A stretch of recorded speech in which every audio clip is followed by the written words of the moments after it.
Namaste. Tashidalek. Sasrika. Shalom Alaikum and Assalamu Alaikum.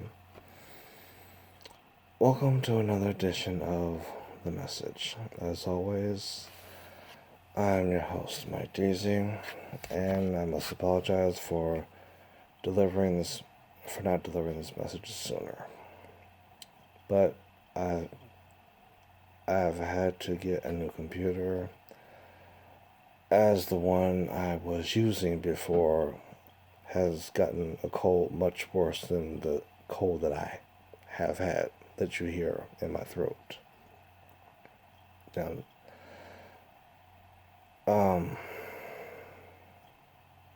it's because of that. It's because of that I've been. It's because of the cold as well as the computer problem, which is why you have not heard from me. But thanks be to Allah, I'm feeling a little bit better, even though I'm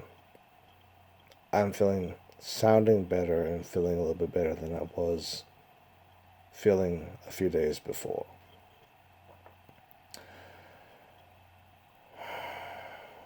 But enough about me. Let us get into the reason we are here today. That is to talk about part 3 of the Hindu link in Christianity and Islam. This third section will focus on Islam and in an overview sense. Pardon me as I have tea while I'm doing this because, again, I'm still not fully recovered.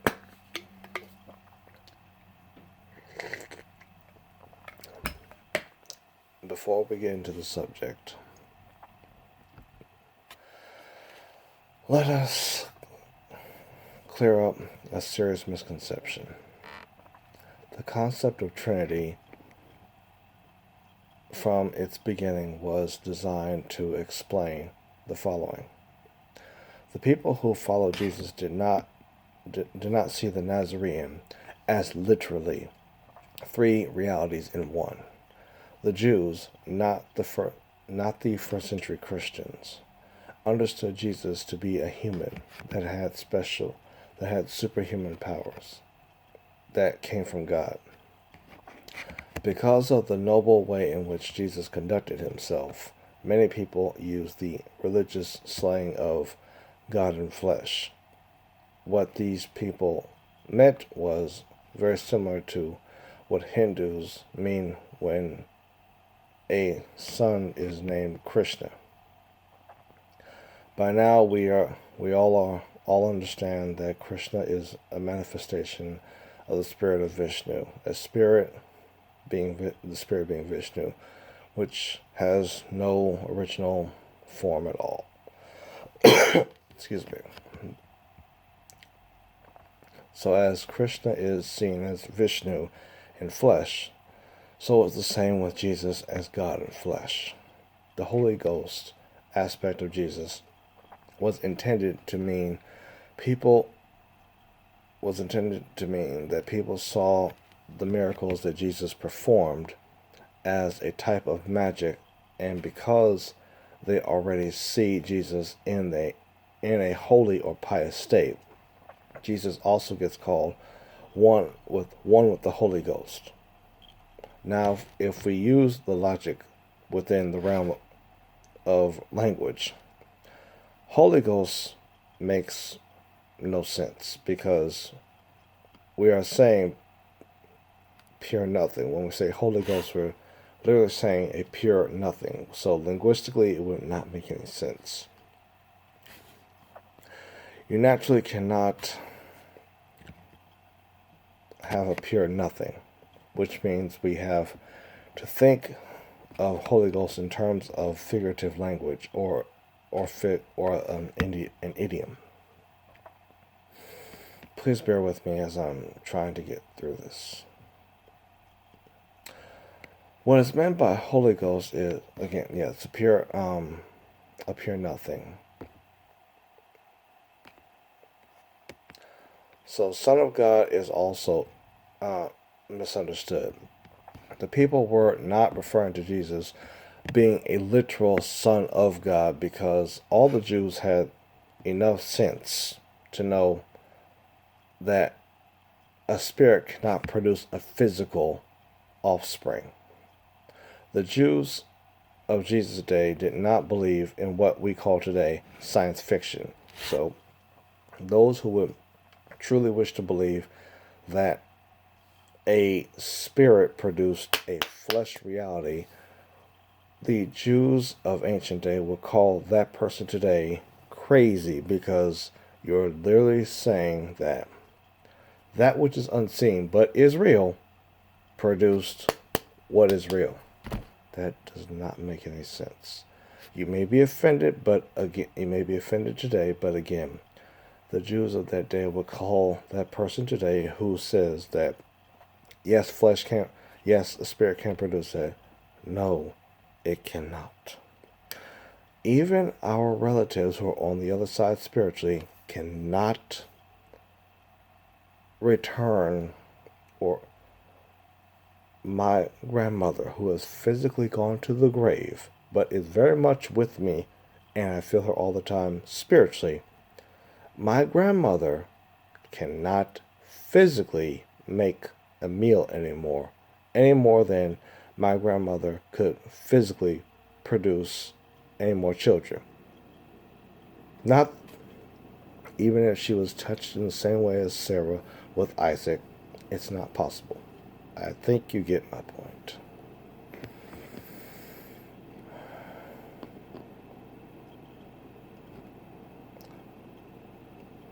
What was meant by son of God was son, as in S-U-N, of God, as in light or knowledgeable one in God. Again, I know many Christians may have an issue with this because what is being presented today on the message does not match what the black ink, of the four Gospels says. Please remember, the four Gospels were composed 300 years after Jesus left Israel. Also, the Gospels were composed by Greeks, not Jews. The Greeks do not have the same belief as that of the Jews. Now that we have the Trinity explained, let's get into the meat of part 3. The Hindu link in Islam, which really should be titled The Unmasking of Islam, because that is what we're about to do. Excuse me.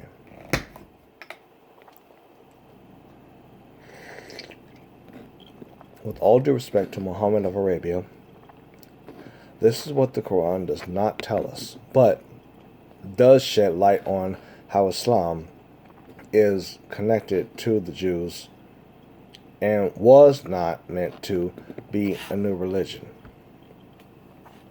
but instead an adjustment to the Vedic teaching that King Vikramaditya brought to Arabia. Vikramaditya is a king that already lived in India, or was today called the subcontinent of India.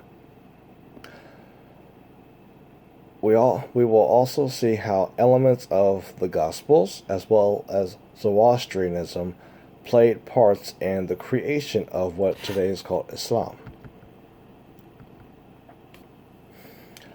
Shortly after Jesus leaves Israel and goes to India, the Jews get into a serious fight with the Romans, as was mentioned in part 2 of this series. The Jewish family split up.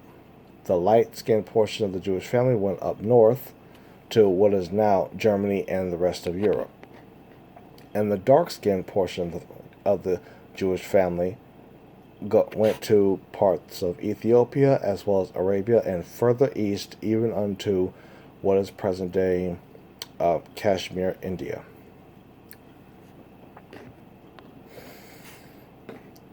Once this happened, the Arabs are still posted or still living in Israel and the surrounding area. The Romans are busy fighting each other because Christianity is on the scene. Not the teaching that Jesus spoke of, certainly not even the teaching that Saul of Tarsus spoke of. Neither one of those teachings is what the Romans are operating on. What the Romans are operating on at this time in history is their own warped version of what both men really never said. So I have to say that to be respectful toward Saul as well, and certainly respectful toward what Messiah Jesus did truly say.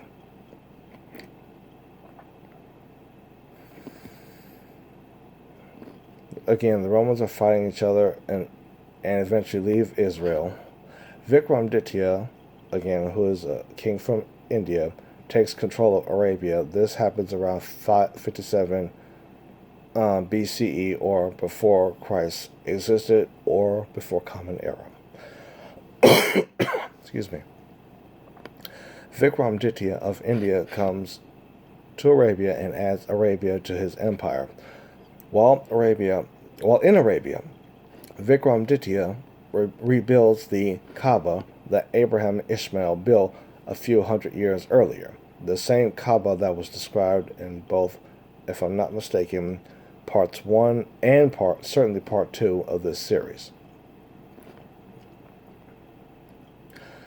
It should be noted that the pagan or different way of life that the Quran talks so mean about that the Arabs were doing is really just a deviation of what Vikramditya left the Arabs with before he left Arabs with a true teaching of what the Vedic way is.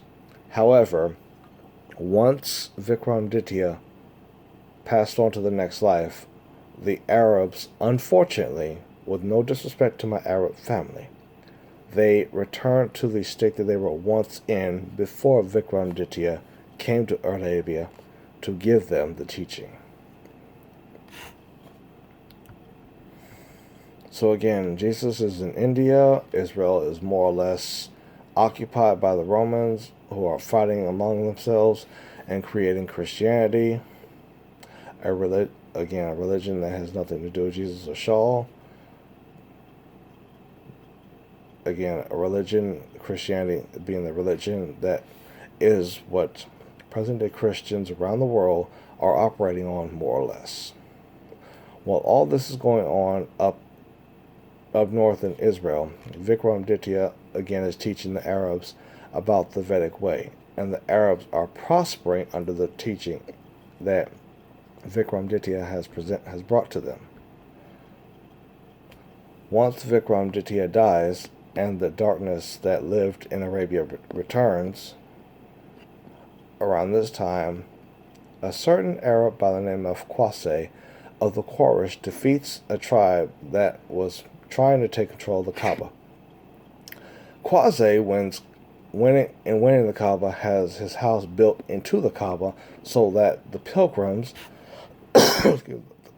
who they were Buddhists, the Jains, if you were a Christian, if you were whatever you were, if you were Semitic, all the different philosophies and or what we call today religions, all of them annually came to the Kaaba to pay tribute to their tribe's patron deity, which means that yes, even Jesus the Nazarene would have gone to the Kaaba to pay tribute to Allah, or in Arabic, Allah. In Hebrew, it would have been Elohim. Jesus, as well as David, all the Hebrews before Jesus, they all would have gone to the Kaaba to pay tribute.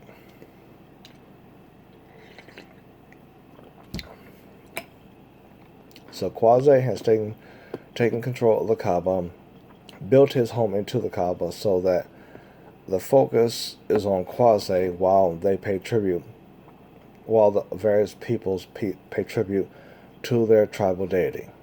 The reason the people have to walk around and through Qasay's home to pay tribute to their deities is because, unfortunately, Qasay has decided to remove the statues that the people were using for focal points for their patron deities, Quasi has decided to uproot all the statues from all around the region, from, say, over this region over here on your far right to this region toward your near far right, this region in the middle, near left, far left. All these different tribes have their own patron deity, and what Quasi unfortunately did was had those deity statue representations uprooted from them and placed all in the Kaaba, so that the pilgrims would have to come to the Kaaba and give tribute or pay tax to Quasi just to pay respect to their deity.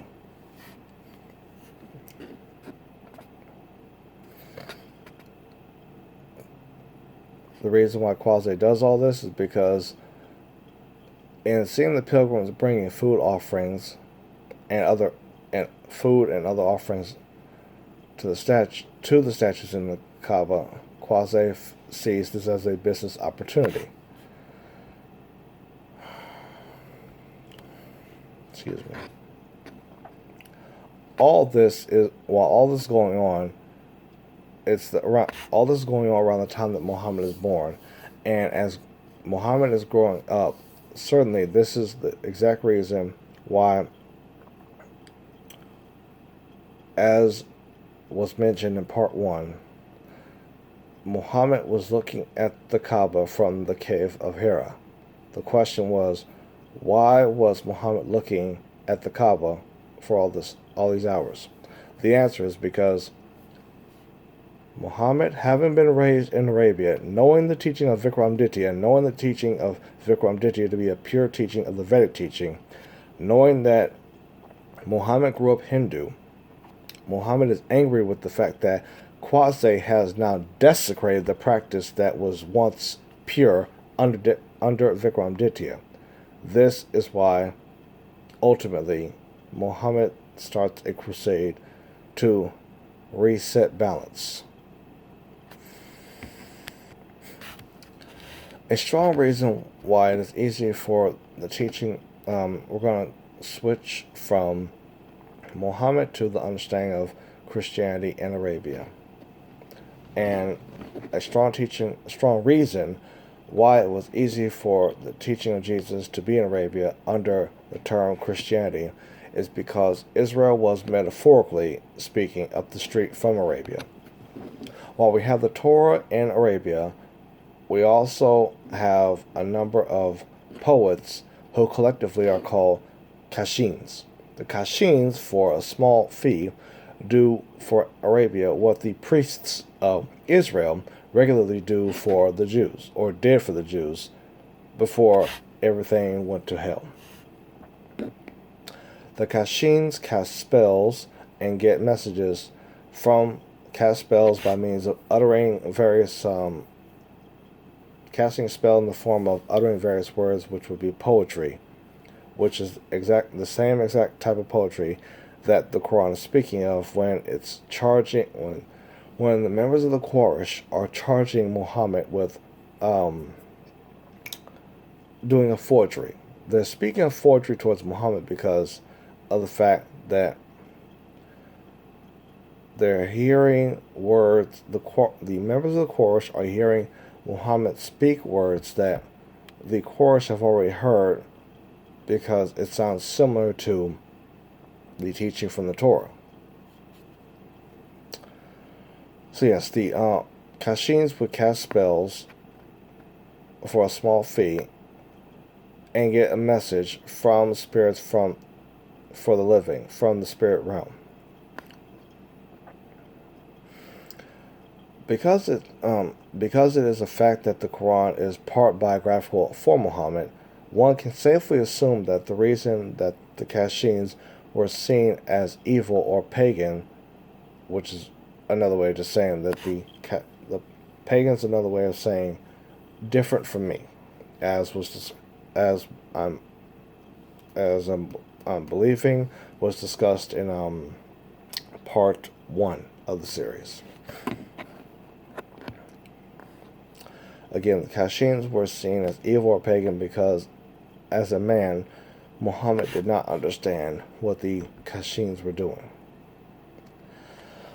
Excuse me.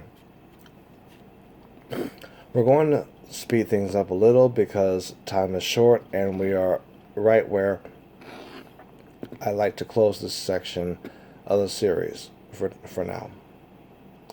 Because the Arabs feel left out of the message of Allah, the Arabs take pieces of the Torah and create their own prophet in Muhammad to feel special. The Arabs were not concerned with the other cultures having an Arab messenger. The Arabs were really only thinking about Arabs, which they just were. The reason this is said this way is because the way the writing of Quran speaks, it does not suggest that the Arabs were thinking about any other culture but their own. Just as the language of Torah strongly suggests that the Jews were not thinking about anyone but the Jews, which is perfectly fine. That is how things were back then.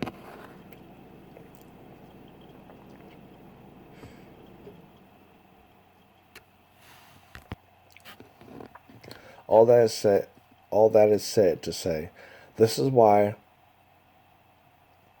the Arabs overly praise Muhammad today. It's because of deep-seated jealousy on the part of the Arabs towards the Jews, or the mixed multitude, to be exact.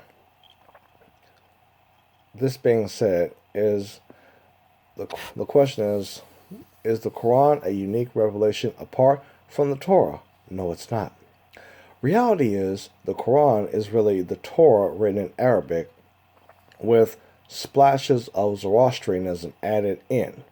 The Zoroastrianism tie to Quran comes from the fact that the Quran truly borrows from Farsi, a Persian tongue, to make full sentences.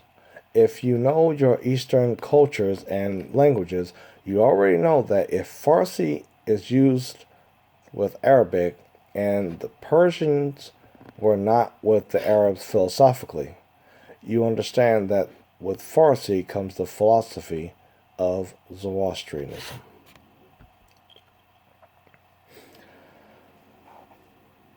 I close on this. As always, post your comments below or on the Video Network Facebook page.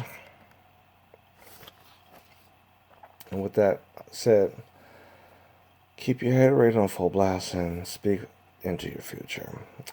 Inshallah, God willing, we will talk again next week. Salam and namaste.